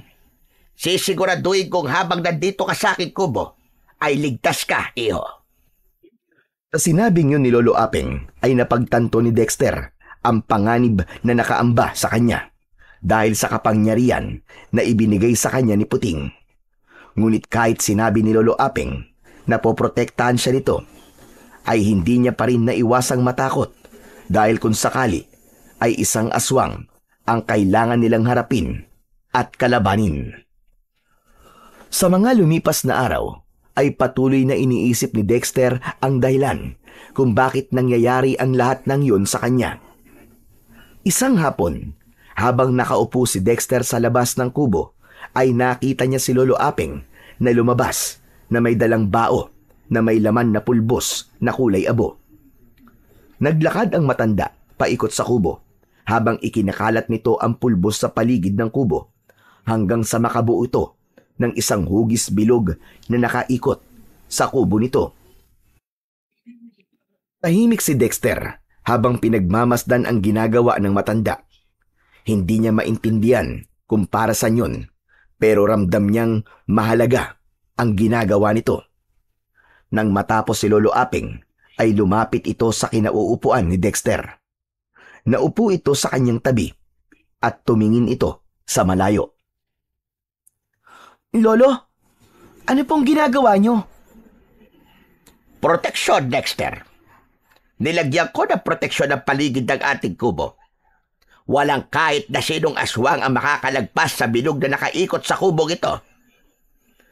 Yan po ba ang sinasabi niyong proteksyon natin laban po kay Balkan? Tama ka. Hindi siya basta-bastang makakapasok dito kung hindi natin siya iimbitahan. Ang pulbos na ito ay gawa sa pinulbos na mga agimat na panlaban sa mga aswang. Meron din yung kasamang pinatuyong bawang at sinamahan ko rin ng orasyon. Kung ganun po, Lolo Aping, habang wala po tayo sa labas ng bilog, ay hindi po makakapasok si Balkan, tama po ba? Ganun na nga, Dexter. Kaya wala ka nang dapat ipag-alala. Tandaan mo lang na kapag madilim, ay huwag ka nang lalabas pa. Manatili ka na lamang sa loob ng bahay para makasiguro tayo. Tatandaan ko po mga sinabi niyo, Lolo Aping. Pero, Lolo Aping, saan niyo po natutunan ng ganyang mga bagay? Bata pa ako nang una akong makakita ng aswang. Sa baryo namin ay maraming nawawala. Ang iba ay nahahanap na lang na patay na. Takot na takot kaming lahat doon. Pero may isang matandang albularyo na lumaban. Siya ang nagligtas sa aming lahat, lalo na sa aking pamilya. Tinuruan niya ako ng mga dapat kong malaman upang mabigyan ko ng proteksyon ng aking pamilya laban sa mga aswang. Maging ang kaalaman ko sa panggagamot ay sa kanya ko rin natutunan. Habang tumatagal, si Dexter sa piling ni Lolo Aping ay mas lalo pa niya itong nakikilala. Hindi niya akalain na hindi lang ito simpleng albularyo, kundi meron din itong kaalaman sa pakikipaglaban sa mga aswang. Sa kabila ng proteksyon na inilagay ni Lolo Aping, ay hindi pa rin sila nagpakampante, lalo na sa tuwing sasapit ang gabi. Bago matulog, ay naglalagay sila ng bawang at asin sa harapan ng bintana at pinto. Nagdadasal din sila dahil naniniwala sila na higit sa lahat, ang pananampalataya sa Panginoon ang pinakamalakas nilang proteksyon laban sa masasama. Isang umaga, isinama si Dexter ni Lolo Aping sa palengke. Habang naglalakad sila roon, ay napahinto si Dexter nang may nakita siyang mga laruan na itinitinda. Buong buhay niya ay hindi niya naranasan ang magkaroon ng laruan. Napapitlag siya nang hawakan siya ni Lolo Aping sa balikat. Dexter, gusto mo ba ng laruan? Nako, hindi po. Napatingin lang po ako, Lolo Aping. Huwag ka nagmahiya. Alam kong gusto mo ng laruan. Sige na, pumili ka na riyan. Huwag na po, Lolo Aping. Imbis na ibili po natin ng laruan ko idagdag na lang po natin yan sa pambili natin ng bigas. Magsasalita pa sana si Lolo Aping nang makarinig sila ng isang babaeng sumisigaw. Isinisigaw nito na may magnanakaw. Nakita nila ang isang lalaking tumatakbo na may hawak na itim na bag. Hindi maintindihan ni Dexter, pero may kung anong enerhiya ang biglang nabuhay sa kanyang loob. Itinulak siya nun para habulin ang magnanakaw. Mabilis siyang tumakbo at kahit siya mismo ay namangha dahil natuklasan niya na hindi pangkaraniwan ang bilis ng kanyang galaw. Nang malapit na si Dexter sa magnanakaw, ay tumalon siya at sinunggaban ito sa likod. Padapang natumba ang magnanakaw habang nasa ibabaw si Dexter. Agad na humarap ang magnanakaw kay Dexter at naglabas ito ng isang patalim. Kahit nakita nitong bata pa si Dexter, ay walang pagdadalawang isip nitong sinaksak sa dibdib si Dexter. Napasinghap si Dexter. Itinulak siya ng lalaki at napahiga siya habang sa gilid ng mata ay nakita niyang pinagtutulungan ng mga tao ang magnanakaw. Narinig niya ang boses ni Lolo Aping pero hindi na niya naiintindihan ang sinasabi nito. Ang huli na lang niyang natatandaan ay may bumuhat sa kanya bago siya tuluyang nilamon ng kadiliman. Nang muling nagising si Dexter, ay isang malalim na paghinga ang kumawala sa kanya na parabang umahon siya mula sa napakalalim na tubig. Nakita niya si Lolo Aping na nasa tabi niya. Nasa isang hindi pamilyar na silid sila. Lolo, nasan po tayo? Ano pong lugar to? Nasa ospital tayo, Dexter. Dito ka dinala ng mga tao matapos kang saksakin nung magnanakaw sa dibdib. May kaya pala yung babaeng tinulungan mo. Kaya siya ang sumagot sa mga kailangan nating bayaran. Tapos nagbigay pa siya ng pera sa'yo, Dexter. Alam mo bang namatay ka nang saksakin ka sa puso nung magnanakaw? At muli na naman po ako nabuhay dahil meron po akong 9 na buhay. 9 na buhay na 7 na lang, Dexter. 7 na lang. Hindi porket marami kang buhay ay ilalagay mo palagi sa panganib ang sarili mo. Alam kong gusto mo lang makatulong kanina, pero napakadelikado na ginawa mong yon. Pasensya na po kayo, Lolo Aping. Hindi ko po kasi napigilan ang sarili kong hindi tumulong . Hindi ko na po ulitin. Hay nako, dapat lang talaga na hindi na. Tandaan mo na kahit may 7 ka pang buhay ngayon, ay hindi mo dapat sinasayang yan. Napakabata mo pa, pero 2 beses ka nang namatay, biruin mo yon. Paano kung wala kang ganyang kapangyarihan? E di kwento ka na lang gayon. Napayuko si Dexter. Hindi niya masabi kay Lolo Aping kung bakit bigla na lang niyang hinabol ang magnanakaw kahit hindi niya yun gustong gawin. Nang araw din na yun ay nakalabas na ng ospital sina Dexter at Lolo Aping. Labis ang pagtataka ng mga doktor dahil diniklara ng mga ito na patay na si Dexter, ngunit makalipas lamang ang ilang minuto ay bigla na lang siyang nabuhay. Nang i-check ang sugat niya, ay wala na yun. Kaya labis talaga ang pagtataka ng mga doktor. Pagdating sa bahay, ay pinag-isipan ni Dexter ang mga nangyari kanina sa palengke. Paulit-ulit na bumalik sa isipan niya ang pagtakbo niya ng mabilis at pagtalon ng mataas. Isang bagay ang biglang naisip ni Dexter. Lolo Aping? Hindi lang siyam na buhay ang ibinigay sa akin ni Puting? Anong ibig mo sabihin? Hindi po kaya pati ang kakayahan ng isang pusa ay meron na rin po ako? Yung bilis ng galaw ko, saka yung pagtalong ko ng mataas? Hindi po ba kayang gawin rin yun ng mga pusa? Tama ka. Napansin ko nga rin yung kanina sa'yo nung hinabol mo yung magnanakaw. Pero bakit ka naman bibigyan ni Puting ng ganyang kakayahan? Hindi po kaya upang protektahan ko po ang sarili ko sa mga magtatangkang patayin ako para makuha po ang kapangyarihan na ibinigay po niya sa akin? At isa na roon, yung aswang po na si Balkan. Napamaang si Lolo Aping. Maya-maya pa ay mariin itong umiling. Hindi, Dexter. Hindi ka makikipaglaban sa kahit na sino, lalo na sa Balkan na yon. Masyado ka pa bata para sa mga ganyang bagay. Bakit ba kasi naisipan pa ng pusang yun na ibigay sa iyo kapangyarihan na yan? Naiintindihan ko po kung bakit ibinigay po sa akin yun ni Puting. Mas ginusto po niya na nasa akin yun. Na nasa akin po ang kapangyarihan na meron siya. Kasi si Balkan po ang magmamay-ari nito kung hindi ako. Isipin niyo po, Lolo, kung si Balkan po magkakaroon ng siyam na buhay, malamang gagamitin niya po yun sa kasamaan, di mas lalo po siyang lalakas. Wala nang narinig na salita si Dexter kay Lolo Aping, pero ramdam niya ang pagtutol nito sa sinabi niya na makikipaglaban siya sa kung sinong magtatangka na kunin sa kanya ang kapangyarihang meron siya. At para kay Dexter, wala siyang magagawa kundi ipagtanggol ang kanyang sarili kung sakaling malagay siya sa isang sitwasyon na kinakailangan niyang protektahan ang buhay niya. Pagsapit ng gabi, matapos maghapunan, ay si Lolo Aping ang naghugas ng pinagkainan. Habang nasa likod ito ng bahay, ay nasa loob naman si Dexter at inaayos na niya ang kanilang higaan.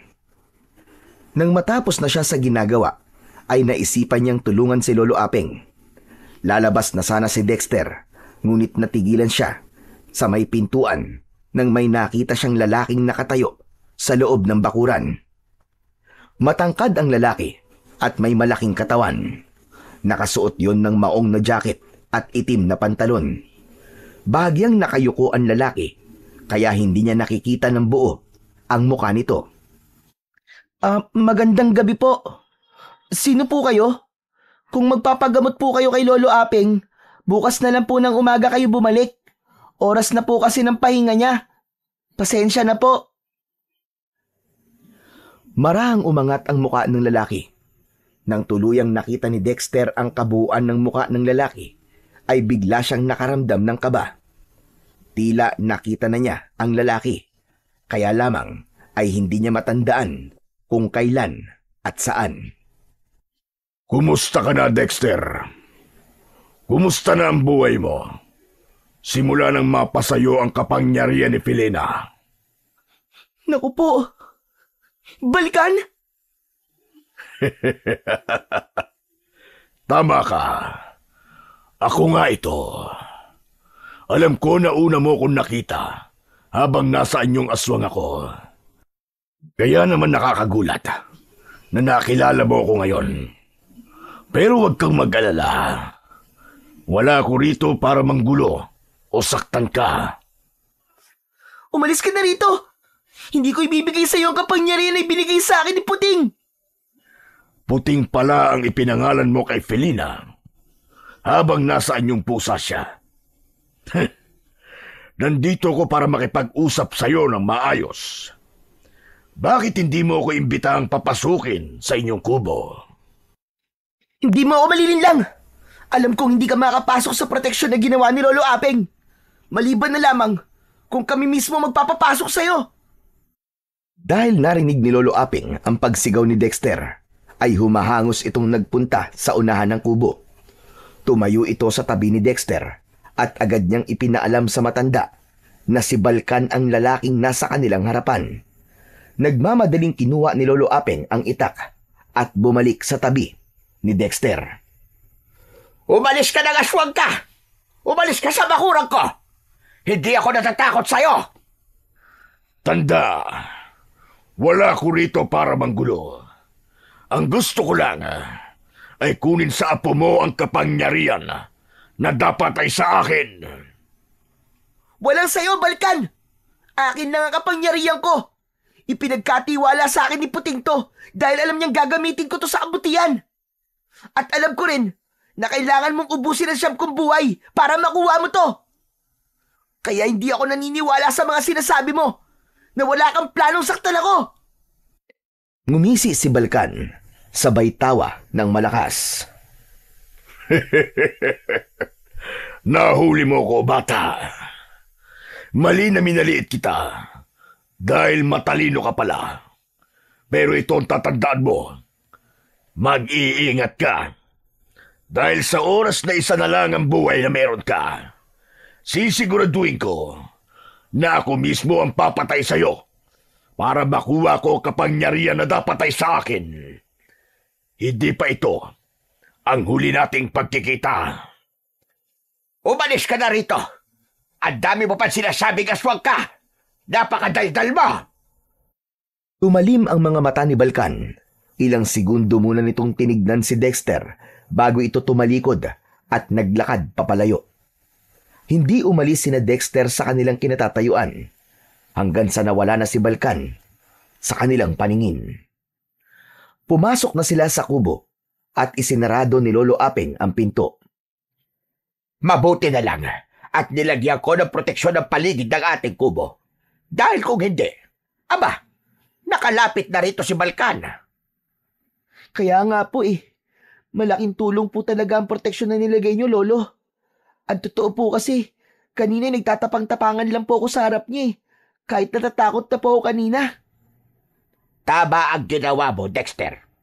Huwag mong ipapakita sa isang aswang na natatakot ka sa kanya dahil mas lalo silang magiging malakas. Dapat ay maramdaman nila na mas malakas ka kesa sa kanila. Pero simula ngayon, ay mas lalo na tayo mag-iingat. Kahit merong proteksyon ang ating kubo, ay hindi natin alam kung ano ang kayang gawin ni Balkan. Sa aking palagay kasi, ay hindi siya pangkaraniwang aswang. Simula ng gabing yon, ay mas naging matindi ang pag-iingat ni na Dexter at Lolo Apeng. Kahit paano, ay hindi kinakabahan si Dexter para sa buhay niya dahil meron pa siyang 7. Ang ipinag-aalala niya ay si Lolo Apeng dahil alam niya na maaaring gamitin ito ni Balkan upang makuha nito ang kapangyarihan na meron siya. Kinaumagahan, isang nakakagimbal na balita ang pumalat sa buong baryo. Isang bangkay ng magsasaka ang natagpuang walang buhay sa taniman ng palay. Wakwak ang tiyan nito at wala na ang lamang loob. Nang mga sumunod pang araw, ay naging sunod-sunod na ang pagkawala ng mga tao. May ilan na natagpuan, ngunit wala ng buhay. Isa ang itsura ng mga bangkay. Lahat ay halos wala ng dugo at puno ng kalmot at kagat na parabang inatake ang mga yon ng isang mabangis na hayop. Habang tumatagal, ay nababalot ng matinding takot ang buong baryo. Hindi lumalabas ang mga tao kapag sumasapit na ang dilim. Sa bawat sulok ng baryo ay naging usap-usapan ang gumagalang aswang tuwing gabi. Walang makapagturo kung sino o saan ito nagtatago, pero malinaw sa lahat na may isang halimaw na nagtatago sa dilim at maaaring isa sa kanila ang susunod nitong biktima. Ang lahat ng pagpatay na nangyayari sa baryo ay labis na nagbigay ng takot kay Dexter. Labis siyang naapektuhan nun dahil naniniwala siya na siya ang dahilan kung bakit yun nangyayari. Isang gabi, habang naghahapunan, ay halos hindi ginagalaw ni Dexter ang kanyang pagkain. Nakatungo siya habang malalim ang iniisip. Dexter, iho, malamig na yung sabaw mo. Hindi mo ba gusto ang ulam na niluto ko ngayon at hindi ka kumakain? Hindi po, lolo. Paborito ko nga po tong tinola eh. Wala lang po akong ganang kumain kasi iniisip ko po yung mga pagpatay na nangyayari po dito sa baryo natin. Sigurado po ako na si Balkan po may kagagawan nun. Siya lang po ang aswang na alam kong pwedeng gumawa ng mga ganong bagay. Siguro po iparaan niya po yun para makaganti sa akin. Yan nga din ang iniisip ko. Pero wag mong sisihin ang sarili mo sa mga patayan ngayon. Wala kang kasalanan doon, Dexter. Dahil yon ay sariling desisyon ni Balkan. Iniisip ko nga po, Lo. Kung pwede ko nga lang pong ibigay na lang kay Balkan tong kapangyarihan ko, ginawa ko na. Baka pag nasa kanya na po to, ay lubayan na po niya mga tao dito sa lugar natin. At ano, kapag may siyam na buhay na siya, ay sa ibang lugar naman siya mag-aasik ng kasamaan? Hindi, Dexter. Kahit na ano mangyari, ay hindi natin pwedeng hayaan na mapunta kay Balkan ang kapangyarihang ipinagkatiwala sa iyo ni Puting. Mas lalo lang lalakas ang aswang na yon kapag nakuha niya yan. Sa gitna ng kanilang pag-uusap, ay natigilan si Dexter. Naramdaman niya ang pagbigat ng hangin na parabang may nakaambang panganib sa paligid. Lolo, sa tingin ko po, nasa paligid lang po natin si Balkan ngayon. Nararamdaman ko po siya. Walang imik na tumayo si Lolo Aping. Sabay kuha ng itak. Malalaki ang hakbang na tinungo nito ang pinto at binuksan yun. Sinundan naman ito ni Dexter at hindi nga siya nagkamali dahil nakatayo si Balkan sa loob ng kanilang bakuran. Ano na namang ginagawa mo rito, lintik ka? At bumalik ka pa rito? Wala ka rin konsiderasyon dahil sinakto mo pang kumakain kami. Abala kang aswang ka. Pasensya na ako na abala ko ang inyong hapunan. Hoy, Balkan! Alam namin na ikaw ang pumapatay sa mga tao dito sa baryo namin. Tumigil ka na! Dahil kung hindi, ikaw ang... Ano yon? Lalabanan mo ko? Yan ang gusto ko, Dexter. Lumabas ka sa proteksyon na ginawa ng lolo mo at harapin ako. Gamitin mo sa akin ang kapangyarihan mo. Hayaan mo kung ubusin ang siyam mong buhay hanggang sa mapunta na to sa akin. Nangangako ko sa iyo na sa oras na makuha ko ng siyam na buhay mo, ay titigil na ako sa pag-atake sa mga tao. Buhay mo ang kapalit na marami pang buhay na pwede kong kunin. Huwag kang makikinig sa kanya, Dexter. May iba pang paraan para matigil ng pag-aasik niya ng kasamaan. Natigilan si Dexter at mabilis siyang nag-isip. Sa tono ng pananalita ni Balkan ay sigurado siya na seryoso ito. Alam niya na habang hindi nito nakukuha ang gusto nito, ay patuloy na madadagdagan ang mga biktima sa baryo nila. Lolo, baka po wala na pong ibang paraan. Total, wala naman po akong pamilya eh. Wala pong magluluksa kung sakaling ibuwis ko po ang aking buhay para sa nakararami. At ano ko sa tingin mo, Dexter? Hindi mo ba ako pamilya? Hindi man tayo magkadugo, ay pamilya mo ako, Dexter. Isa ako sa iiyak kapag namatay ka. Kaya wag sasagi sa isip mo na ibuwis mo ang iyong buhay. Kung kinakailangan na labanan ko walang yang aswang na yan ay gagawin ko, wag mo lang ibuwis ang buhay mo. Tama na ang drama niyong dalawa. Baka maiyak lang ako. Dexter, wag kang makinig sa lolo mo. Ayaw mo bang maging bayani ng baryong ito? Matatandaan nila ang pangalan mo. dahil nagbuwis ka ng buhay para sa kanila. Kaya kung ako sa'yo, lumabas ka na sa proteksyon na ito. Hayaan mong patay na kita para makuha ko na ang kapangyarihan mo. Tigilan mo ang panlalason sa utak ng apo ko, animal ka! Hindi siya magpapatiwakal para sa'yo. Alam naming lahat ng sinasabi mo ay pawang kasinungalingan lamang. Akala mo ba ay hindi namin alam na kapag nakuha mo siyang nabuhay ng pusa, ay hindi mo yun gagamitin sa kasamaan? Isang nakakatakot na ngisi ang pinakawalan ni Balkan. Mula kay Lolo Aping ay lumipat ang tingin nito kay Dexter. Bibigyan kita ng 2 gabi para makapag-isip, bata. Babalik ako rito sa pangalawang gabi. At kapag hindi ko nagustuhan ang desisyon mo, ay alam mo na kung ano ang mangyayari. Matapos yung sabihin ni Balkan, ay umalis na ito, habang sina Dexter at Lolo Aping naman ay naiwan na kapwa natatakot. Nangihinang napaupo si Lolo Aping. Sinapo nito ang noo, sabay iling. Pambihira na yan. Sa tagal kong nakatira dito sa baryong ito, ay ngayon lang nangyari ito. Lolo, totoo po ba ang sinabi niyo kanina? Marami akong sinabi kanina eh. Alin ba doon, Dexter? Yung pamilya niyo na po ako? Abay, oo naman. Bakit? Ikaw ba hindi pa pamilya ang turing mo sa akin? Humikbi si Dexter. Kasunod nun ay napaluwa siya dahil sa labis na kaligayahan, hanggang sa hindi niya na napigilan ang kanyang sarili na yakapin si Lolo Aping.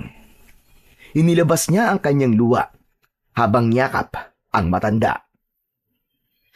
Lolo Aping, hindi niyo po alam kung gaano po ako kasaya. Simula po sanggol ako, ay wala na po tumatanggap sa akin. Kaya sobrang saya ko po kasi sa wakas, meron na po akong matatawag na pamilya. Maraming salamat po. Hay nako, pinapaiyak naman ako ng batang ito. Tama na nga, tapusin na natin tong hapunan natin. Basta simula ngayon, pamilya na tayo, Dexter. Apo kita at gagawin ko ang lahat para ikaw ay protektahan. Nang gabing yun, ay biglang nagkaroon ng dahilan si Dexter para lumaban at mabuhay. Alam niya na kapag nawala siya ay malulungkot si Lolo Aping at ayaw niyang mangyari yun.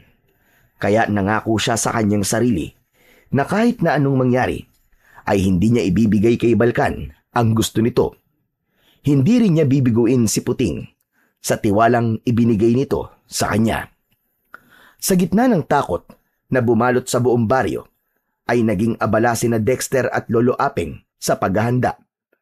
Sa likod ng kubo ay nagsimula silang magsibak ng mga kawayan. Pinutol nila yon sa tamang haba at tinapyas ang dulo hanggang tumalim na parang sibat. Itinabi nila yon sa gilid ng kubo. Isa yon sa magiging sandata nila laban kay Balkan. Matapos ang kanilang paghahanda, ay nagtungo sila sa munting tanggapan ng kapitan ng kanilang baryo. Ipinaliwanag nila ang serye ng mga pagpatay at ang posibilidad ng mas malalang pag-atake sa mga susunod na gabi. Tahimik na nakinig ang kapitan at kahit halata ang takot sa mga mata nito, ay nangako itong ihahanda ang mga tanod at paiigtingin ang pagbabantay sa paligid. Mabilis na lumipas ang mga araw at dumating na ang gabi ng pagbabalik ni Balkan sa bahay ni Lolo Aping. Magdamag na nakaabang sina Dexter sa labas ng bahay. May hawak na itak si Lolo Aping, habang si Dexter naman ay tahimik na nakikiramdam sa paligid. Hindi nagtagal ay dumating na nga si Balkan. Tumayo ito sa labas ng proteksyon. Paumanhin, kung masyado na akong ginabi. Ayoko na magpaligoy-ligoy pa. Gusto ko nang malaman ang desisyon mo, Dexter. Hindi ko ibibigay sa iyo siyam na buhay ng pusa, Balkan. Hindi ko hayaang mapatay mo ako para makuha mo to sa akin. Walang hiya kang bata ka. Gusto mo bang ulitin ko pa sa'yo ang kapalit ng desisyon mong yan? Nagsasayang ka lamang ng oras mo, Balkan. Hindi mo na mababago ang desisyon ng aking apo. Kung sasalakay ka rito sa aming baryo ay handa kami. Sisiguraduhin namin na hindi ka magtatagumpay. At kung may dugong dadanak sa lupa ng lugar na ito, ay hindi dugo ng mga tao, kundi dugo mo.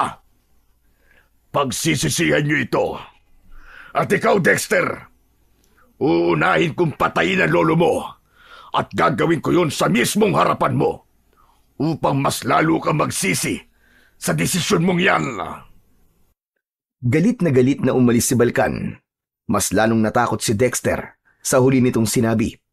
Iniisip pa lang niya ang maaari nitong gawin kay Lolo Apeng ay kinikilabutan na siya. Lolo, ano na pong gagawin natin? Mukhang galit na galit po si Balkan.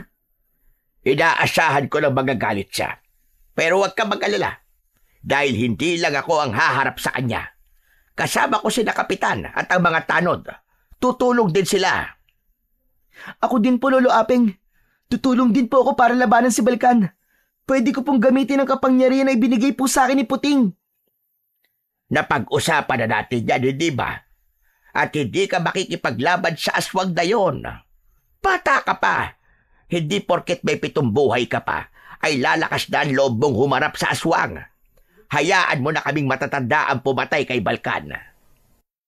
Malungkot na napayuko si Dexter. Hindi na niya ipinilit ang gusto niya sapagkat alam niya na kahit na ano pang sabihin niya ay hindi siya papayagan ni Lolo Apeng. Ngunit hindi nawala sa puso niya ang kagustuhan na tumulong kung sakaling muling umatake si Balkan sa kanilang baryo. May pakiramdam kasi siya na tanging siya lamang ang may kakayahan na wakasan ang kasamaan ni Balkan, lalo na't meron siyang kapangyarihan na wala ang iba. Kinabukasan, nang umalis si Lolo Apeng para magtungo sa palengke, ay nagpunta naman sa gubat si Dexter. Nais niya kasing alamin ang mga bagay na kaya niyang gawin dahil sa kapangyarihan na ibinigay sa kanya ni Puting. Nang makarating siya sa malawak na lupa sa gitna ng kagubatan, ay sinubukan niyang tumakbo ng mabilis. Sa umpisa ay normal ang bilis ng takbo ni Dexter, pero habang tumatagal ay napansin niya na mas bumilis siya. Habang tumatakbo ay nagawa rin niyang tumalon ng mataas. Nang nasa itaas siya ng puno ay tumalon siya mula roon at kahit katiting na pananakit ng paa ay wala siyang naramdaman. Wow! Ang galing! Kung ganun tama nga hinala ko na hindi lang siyam na buhay ang ibinigay sa akin ni Puting. Meron din ako ng mga kakayahan ng isang pusa. Ipinagpatuloy ni Dexter ang kanyang pagsasanay at pagtuklas sa mga iba pa niyang kayang gawin. Naging madali ang lahat sa kanya dahil tila may boses na nagsasabi sa kanya kung ano ang dapat niyang gawin. Malakas ang pakiramdam niya na sa sandaling yun ay ginagabayan siya ni Puting. Bukod sa mabilis na galaw at mataas na pagtalon, ay natuklasan din ni Dexter na naging matalas ang kanyang pandinig at pandama. Nang makaramdam na siya ng pagod, ay umupo siya sandali sa ugat ng isang malaking puno. Doon niya napagtanto ang halaga ng kakayahan na meron siya. Nalaman niya na hindi lamang basta kapangyarihan ang ibinigay sa kanya ni Puting, kundi isang pagkakataon na protektahan ang kanyang sarili at ang kanilang buong baryo laban sa banta ng kasamaan. Labis na natuwa si Dexter sa mga natuklasan niyang bagay na kaya niyang gawin dahil sa kapangyarihang ibinigay ni Puting. Hindi lang siyam na buhay ang ipinagkaloob nito, kundi maging mga kakayahan na alam niyang magagamit niya sa pakikipaglaban kay Balkan. Habang naglalakad siya pabalik sa bahay, ay bumagsak ang balikat niya nang may mapagtanto siya. Pero ano namang silbi ng mga kakayahan na meron ako kung hindi ako papayagan ni Lolo Apeng na lumaban? Pero hindi bale. Kapag nakita kong kailangan ko talagang lumaban, ay hindi ako magpapapigil kay Lolo Apeng. Nagpatuloy si Dexter sa paglalakad hanggang sa makauwi na siya. Sinalubong siya ni Lolo Aping na mukhang kadarating lang mula sa palengke. Nasa tabi pa ng pinto ang mga pinamili nito. Dexter, nandito ka na pala. Saan ka ba nagpunta? At pagdating ko wala ka rito. Ano po? Naglakad-lakad lang po ako sandali. Nainip po kasi ako eh. Ganun ba? O sige, tulungan mo na ako sa pag-aayos nito mga pinamili ko. Mamaya magluluto na ako ng tanghalian natin. Kinuha ni Dexter ang isang bayong at dinala yon sa kusina. Ipinatong niya yon sa lamesa at isa-isang inilabas ang mga gulay na naroon. Mamayang gabi nga pala ay sasama ako kina Kapitan sa pagbabantay dito sa baryo natin Malakas ang kutob namin na anumang sandali ay aatake dito sa atin si Balkan. Lolo Apeng, hindi na po ba magbabago ang isip nyo? Kasi po Lolo, baka po makatulong po ako para matalo po si Balkan eh. Pwede ko pong gamitin ang kapangyarihan na ibinigay po sa akin ni Puting. Sundin mo na labag ako. Masyado ka pa bata sa mga ganitong bagay. May tamang panahon para gamitin mo ang kapangyarihan na yan. Isa pa, hindi mo pa nga alam gamitin ang kapangyarihan at kakayahan na ibinigay sa'yo. Ayoko mapahamak ka, iyo. Ayokong papayagan kita, pero sa huli ay magsisisilabag ako. Kaya wag nang matigas ang ulo mo, Dexter. Makinig ka na lamang sa akin, hane. Marahang tumango si Dexter. Hindi na niya sinabi kay Lolo Aping na habang wala ito, ay diniskubre niya ang mga bagay na kaya niyang gawin.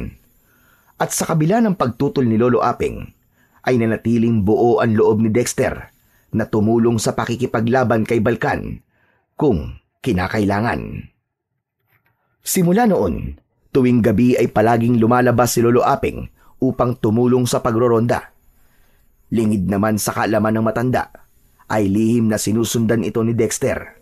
Hindi niya kayang manatili lang sa bahay habang alam niya na may malaki siyang maitutulong sa oras na umatake si Balkan. Ilang gabi ang lumipas na walang paramdam si Balkan, ngunit hindi naging kampante si Dexter. Inihalin tulad niya si Balkan sa isang bagyo na dumadaan sa karagatan at nag-iipon ng lakas. Ramdam niya na aatake si Balkan sa oras na hindi nila inaasahan. Hanggang isang gabi, habang nakasunod si Dexter kina Lolo Aping, ay nakita niyang napahinto ang mga to. Agad na umakyat si Dexter sa isang puno na nakatayo sa gilid ng daan, sa takot na may biglang makakita sa kanya. Sandali lang mga kasama. Nararamdaman ko si Balkan. Kapitana, sa tingin ko ay nasa paligid lamang siya. Mula sa gilid ng daan ay lumabas nga si Balkan. Nasaan yung aswang ito? Napaatras ang ilan sa mga tanod at may dalawang takot na tumakbo. Nasaan na nga pumotanda? Iharap mo siya sa akin. Hindi mo makukuha gusto mo sa kanya, Balkan. At habang may proteksyon ang bahay ko, ay hindi mo siya mapapatay. Kami ang harapin mo, at hindi ang isang batang kagaya ni Dexter. Wala sa inyo ang kailangan ko, pero pwede naman kitang pagbigyan sa gusto mo, tanda. Nang umaktong aatake si Balkan, ay agad na sumugod dito ang dalawang tanod na may dalang itak. Sabay na tinagaan ng dalawa si Balkan, pero walang epekto rito ang talim ng itak. Parang bakal ang balat nito at sa isang iglap ay kinalmot nito ang isa sa mga tanod. Ang isa naman ay hinablot nito at ibinalibag sa malayo. Huwag kayong matakot sa kanya. May kahinaan din ang aswang na yan, at yun ang dapat nating malaman. Sa kabila ng takot ng mga nakikipaglaban kay Balkan, ay sumugod pa rin ang mga ito. Kinabahan si Dexter dahil kasama si Lolo Aping sa sumugod kay Balkan. May dalawang kawayan na may matutulis na dulo ang matanda. Tumama ang kawayan ni Lolo Aping sa balikat ni Balkan, pero hindi rin yun sapat para pabagsakin ang halimaw. Gumanti si Balkan ng isang suntok na tumama naman sa tagiliran ni Lolo Apeng na naging dahilan para mapaluhod ito at mapaatras. Tinaga naman ni Kapitan si Balkan sa binti, ngunit malakas lang itong sinipa ni Balkan. Tumilapon ang kapitan at nagpagulong-gulong sa lupa. Nagpatuloy sa pag-atake si Balkan. Isa-isang nalugmok ang mga tanod. Nanghihina na rin si Lolo Apeng at si kapitan ay halos hindi na makatayo. Mula sa kanyang kinaroroonan ay napapikit si Dexter. Ramdam niya ang bilis ng tibok ng kanyang puso. Nais niya nang lumabas sa kanyang pinagtataguan. Ngunit bigla siyang nagkaroon ng pag-aalinlangan sa kanyang sarili kung sapat ba ang lakas at kakayahan niya para talunin si Balkan. Muling sinugod ni Lolo Apeng si Balkan at tinangka nitong saksakin sa tiyan ng aswang gamit ang kawayan. Ngunit nahawakan ni Balkan ang kawayan at hinila nito yun na naging dahilan para padapang matumba si Lolo Apeng. Tatayo sana si Lolo Apeng pero inapakan ito ni Balkan sa likod. Ano tanda? Nagsisisi ka na ba na kinalaban niyo ko? Ngayon, tatapusin na kita! Itinaas ni Balkan ang kamay nito at nanlaki ang mga mata ni Dexter nang mas humaba at tumalim ang mga kuko nito. Yun na ang nagtulak sa kanya para tumalon sa puno. Mabilis siyang tumakbo upang iligtas si Lolo Apeng. Hayop ka! Lumayo ka sa lolo ko! Tumalon ng mataas si Dexter at malakas niyang sinipa si Balkan sa panga nito. Sa lakas ng sipang yun ay tumilapon si Balkan at sumadsad ang malaki nitong katawan sa lupa. Agad na tinulungan ni Dexter si Lolo Apeng na makatayo. Ano ginagawa mo rito, Dexter? Hindi ba sabi ko sa'yo ay huwag ka lalabas ng kubo? Lolo, hayaan niyo na po akong labanan si Balkan. Sa tingin ko po, ay ako lang po makakatalo sa kanya. Sa gilid ng mata ni Dexter ay napansin niya ang paggalaw ni Balkan. Nang tignan niya ito, ay marahan na itong tumatayo. Nakatabingi ang ulo nito, pero parang wala lang na ibinalik nito sa dati ang ulo nito at narinig pa niya ang malakas na pagtunog ng buto nito. Matapang na tumayo si Dexter at gaya ng sinabi noon ni Lolo Apeng ay hindi siya nagpapakita ng takot kay Balkan. Mabuti at nagpakita ka na sa akin, bata! Tama na ang kasamaan mo, Balkan! Dahil ngayon, tatapusin na kita! Huwag mo nga akong pinapatawa. Hindi isang bata ang papatay sa kagaya ko. Bakit hindi mo ako subukan, Balkan? Sisiguraduhin kong itong batang sinasabi mo na nasa harapan mo ngayon ang tatapos sa'yo! Bumuelo si Dexter at tumakbo palapit kay Balkan. Umiwas siya sa unang hampas ng kamay ni Balkan. Gumulong siya sa lupa at tumalon sa likuran nito. Nakita niya ang isang kawayan na may matulis na dulo at agad niya yung kinuha. Gamit yun ay sinaksak niya sa likod si Balkan. Naramdaman niya ang paggapang ng enerhiya sa buo niyang katawan at nagawa niyang ibaon ang kawayan sa katawan ng aswang. Napasigaw si Balkan pero agad na humarap si Balkan kay Dexter at malakas siyang sinuntok sa dibdib. Tumilapon si Dexter at bumagsak sa lupa pero mabilis siyang nakatayo. Muli siyang sumugod. Tumalon siya papunta kay Balkan. Sinalubong si Dexter ng matigas na siko ni Balkan. Tumama yon sa mukha niya kaya muli siyang tumilapon. Sinunggaban ni Balkan si Dexter at winakwak nito ang tiyan niya gamit ang matutulis nitong kuko. Kasunod nun ay nilaslas nito ang leeg niya. Nahirapang huminga si Dexter hanggang sa naramdaman niya ang paghinto ng pagtibok ng puso niya. Pero hindi nagtagal ay muling nabuhay si Dexter. Kusang naghilom ang mga sugat niya at agad niyang sinipa ng malakas si Balkan. Nabuwal ito at ginamit niya ang pagkakataon na yun para makalayo dito. Nakalimutan mo na yata siya ang buhay ko, Balkan! Hindi mo ako mapapatay ng basta-basta! Hindi ko nakakalimutan ang bagay na yan, bata. At wala akong pakialam kahit ilang pa ang buhay na meron ka.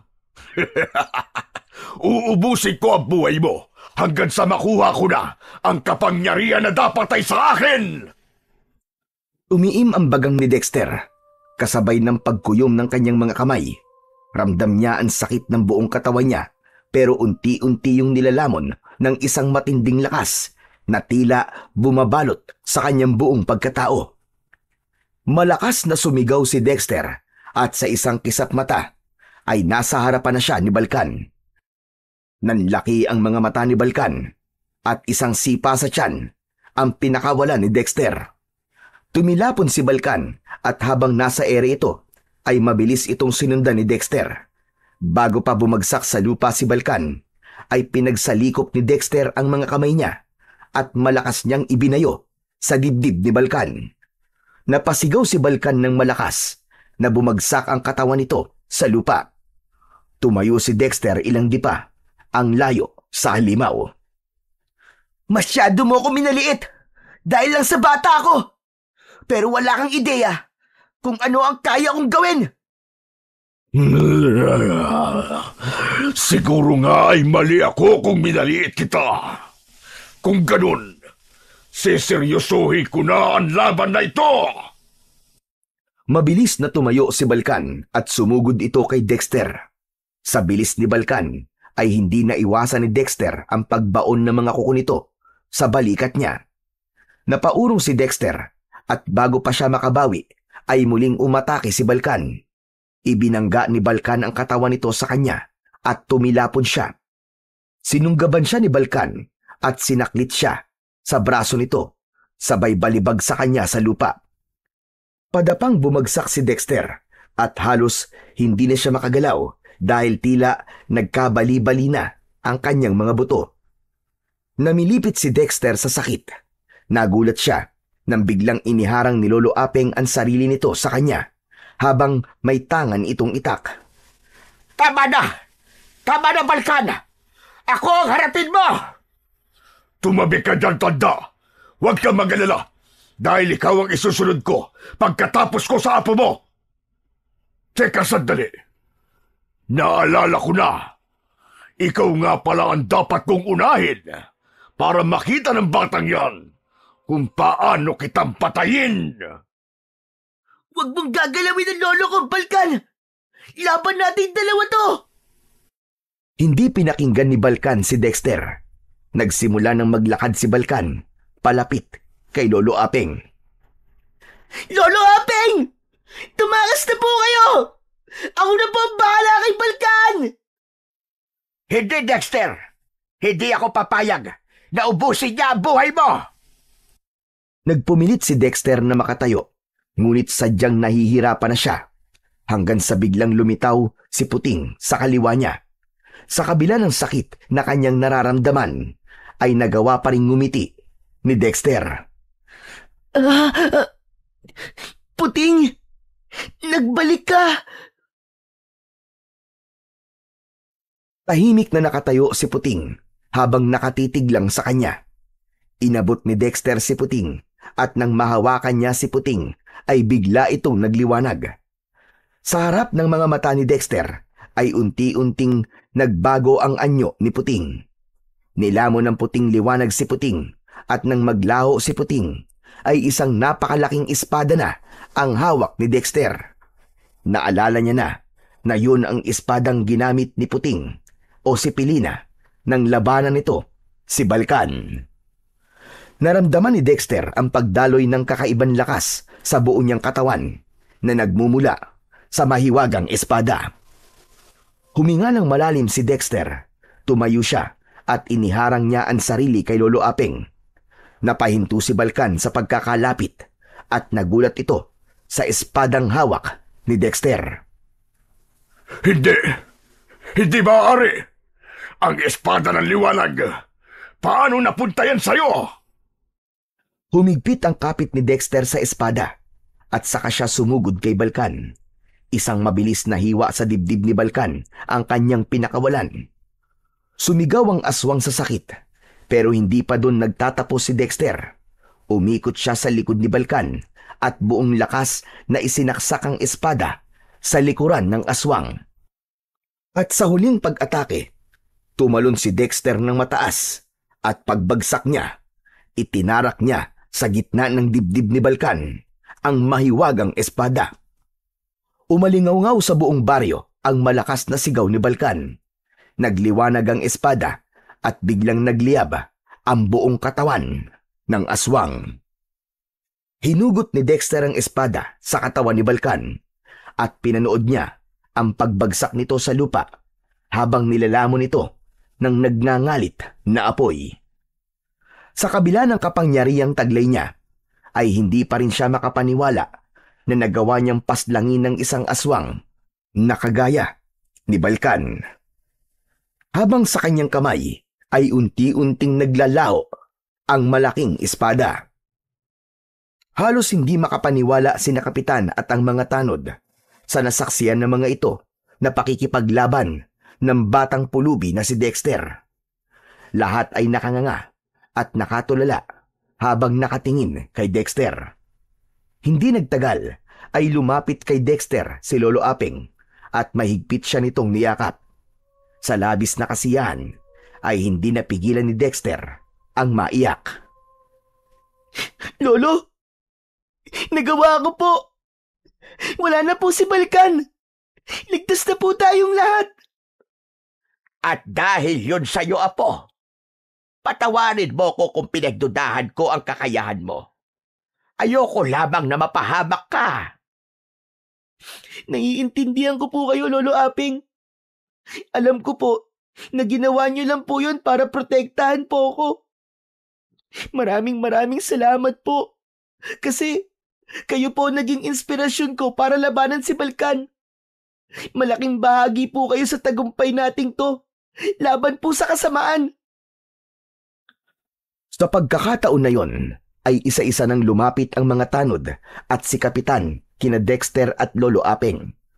Dahil maraming tanong ang mga ito, ay si Lolo Aping na ang nagpaliwanag sa mga ito kung paano nagkaroon ng pambihirang lakas at kapangyarihan ang batang si Dexter. Matapos ang pagkamatay ni Balkan, ay agad bumalik sa normal ang buhay ng mga tao sa baryo ni na Dexter.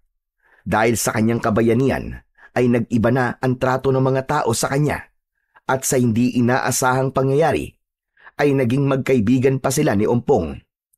Si Dexter ay naging simbolo ng katapangan at pag-asa para sa lahat. Nang magbinata na si Dexter, ay nagsikap siya sa pag-aaral at dahil na rin sa tulong ni Lolo Aping, ay nakapagtapos siya ng kolehiyo. Lahat ng tulong at pagmamahal na natanggap niya mula kay Lolo Aping ay ibinalik niya ng doble nang magkaroon na siya ng trabaho. Pinagawan niya ito ng mas maayos na bahay at sinigurado niyang hindi na ito kailanman magugutom o mababahala dahil wala itong pera. Kahit may natitira pa siyang mga buhay mula kay Puting, ni minsan ay hindi niya ito sinayang. Pinahalagahan niya ang bawat araw na may hininga siya at ginamit niya ang kanyang kapangyarihan sa paggawa ng kabutihan at sa pagprotekta sa mga inosente, lalong-lalo na sa nag-iisang taong naging pamilya niya sa buong buhay niya. So yun po mga idol, sana po ay nagustuhan niyo ang ating kwento para sa araw na to. Ngayon naman po, ay dumako na po tayo sa inyong pinaka-nire-request at pinaka-hinihintay na shoutout portion. Pasensya na po pala sa mga hindi po masa-shoutout ngayon, pero pipilitin ko po sa mga susunod na kwento ay maibibigay ko na po sa inyo ang inyong request na shoutout. Ano pa pong hinihintay natin? Heto na po. Shoutout po kay Jessie Mefania. Shoutout po kay Helen Alcibar. Shoutout po kay Jenilyn Mamanda. Shoutout po kay Boboy Cano. Shoutout po kay Jeffrey Zamora. Shoutout po kay Bernardita de la Cruz. Shoutout po kay Corazon Clemente. Shoutout po kay Jayford Palazon. Shoutout po kay Ali SE3DD. Shoutout po YouTube Jose Gaming.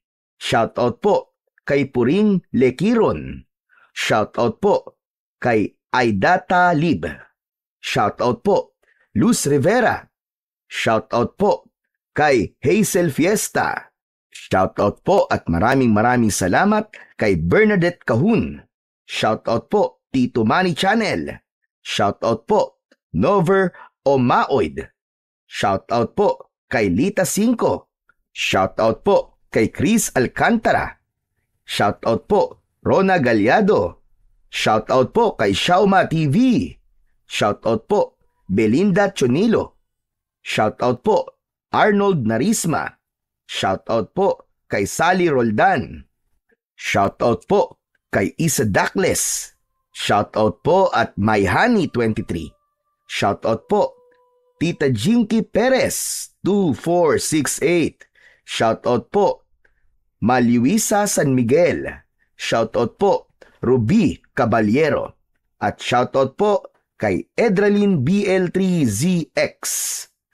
Muli po, maraming salamat po sa inyong walang sawang suporta at pakikinig ng mga kwentong aswang at katatakutan sa aking munting channel na The Voice Addict at Apong Isaak. Hanggang sa susunod pa pong kwento na magpapatindig ng inyong mga balahibo mula sa mundo ng kababalaghan.